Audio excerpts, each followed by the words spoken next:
दोस्तों, आप सभी का धाकड़ स्टोरी में हार्दिक स्वागत बंधन है। दोस्तों, पुराने समय की बात है। एक राजा था, वह बड़ा समझदार था और हर नई बात को जानने को इच्छुक रहता था। उसके महल के आंगन में एक बकौली का पेड़ था। रात को रोज नियम से एक पक्षी उस पेड़ पर आकर बैठता और रात के चारों पहरों के लिए अलग-अलग 4 तरह की बातें कहा करता। पहले पहर में कहता, जी हाँ, पहले पहर में कहता वो, किस मुख दूध पिलाऊं, किस मुख दूध पिलाऊं, किस मुख दूध पिलाऊं। जी हाँ, पहले पहर में ये कहता। अब दूसरे पहर लगते ही बोलता, यानी दूसरे पहर में वो कुछ और कहता। क्या कहता? ऐसा कहूं ना दीख, ऐसा कहूं ना दीख, दूसरे पहर में कहता। तीसरे पहर में आते ही तो कहने लगता, अब हम करबू का, अब हम करबू का। जब चौथा पहर शुरू होता तो वह कहता, सब बम्मन मर जाएं, सब बम्मन मर जाएं। राजा रोज रात को जागकर पक्षी के मुख से चारों पहरों की 4 अलग-अलग बातें सुनता। सोचता पक्षी क्या कहता है, पर उसकी समझ में कुछ नहीं आता। राजा की चिंता बढ़ती गई। जब वह उसका अर्थ निकालने में असफल रहा तो हार कर उसने अपने पुरोहित को बुलाया, उसे सब हाल सुनाया और उससे पक्षी के प्रश्नों का उत्तर पूछा। पुरोहित भी एक साथ उत्तर नहीं दे सका। उसने कुछ समय के लिए मोहलत मांगी और चिंता में डूबा हुआ घर चला आया। उसके सिर में राजा की पूछी गई चारों बातें बराबर चक्कर काटती रहीं। वह बहुत सोचता, पर उसे कोई जवाब ना सूझता। अपने पति को हैरान देखकर ब्राह्मणी ने पूछा, तुम इतने परेशान क्यों दिखते हो? मुझे बताओ, बात क्या है? ब्राह्मण ने कहा, क्या बताऊं, एक बड़ी ही कठिन समस्या मेरे सामने आ खड़ी हुई है।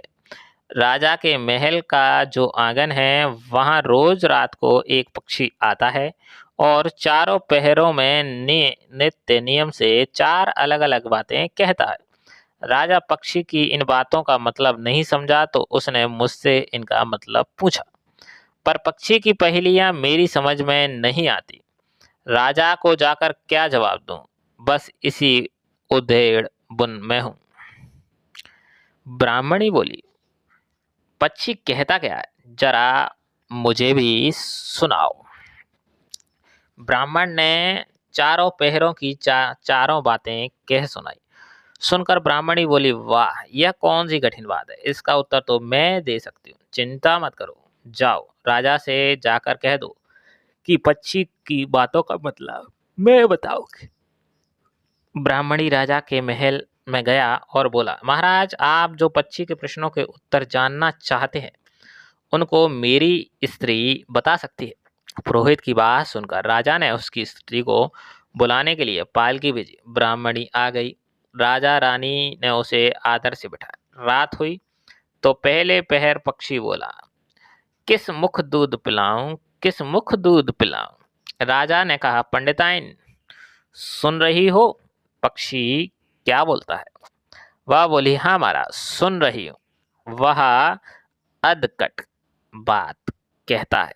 राजा ने पूछा, अधकट बात कैसी? पंडित ताइन ने उत्तर दिया, राजन सुनो, पूरी बात इस प्रकार है। लंका में रावण भयो 20 भुजा 10 शीस, माताओं की जा कहें किस मुख दूध पिलाऊं, किस मुख दूध पिलाऊं। लंका में रावण ने जन्म लिया। उसकी 20 भुजाएं और 10 शीस है। उसकी माता कहती है कि उसके कौन से मुख को मैं दूध पिलाऊं। राजा बोला, बहुत ठीक, बहुत ठीक, तुमने सही अर्थ लगा लिया। दूसरा पहर हुआ तो पक्षी कहने लगा, ऐसा कहूं न दीख, ऐसा कहूं न दीख। राजा बोला, पंडिताइन, इसका क्या अर्थ है? पंडिताइन ने समझाया, महाराज सुनो, पक्षी बोलता है, घर जम्ब नवदीप बिना चिंता को आदमी, ऐसा कहूं न दीख, ऐसा कहूं न दीख। चारों दिशा सारी पृथ्वी नवखंड सभी छाण डालो, पर बिना चिंता वाला आदमी नहीं मिलेगा। मनुष्य कोई ना कोई चिंता हर समय लगी होती रहती है।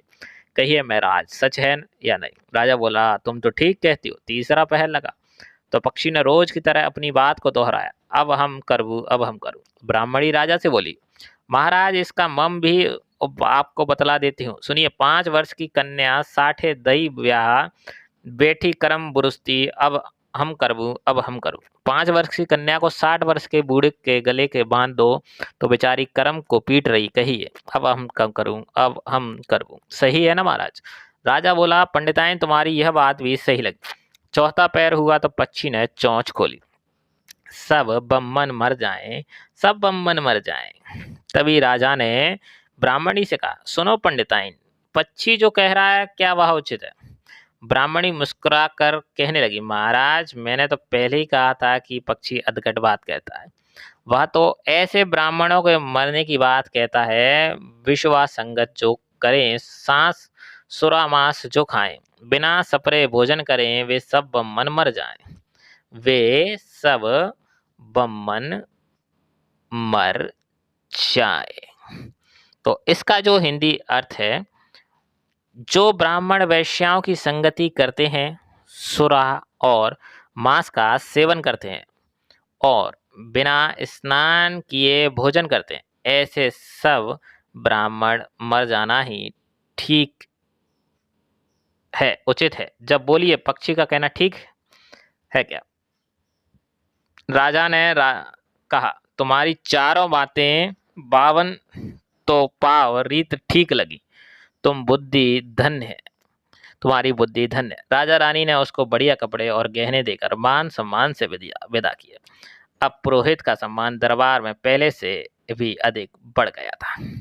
तो दोस्तों, आज की हमारी यह कहानी कैसी लगी, जो अधकट बातों पर थी? अगर आपको अच्छी लगी हो तो प्लीज़ चैनल को सब्सक्राइब कीजिए। धन्यवाद। जय हिंद, जय भारत।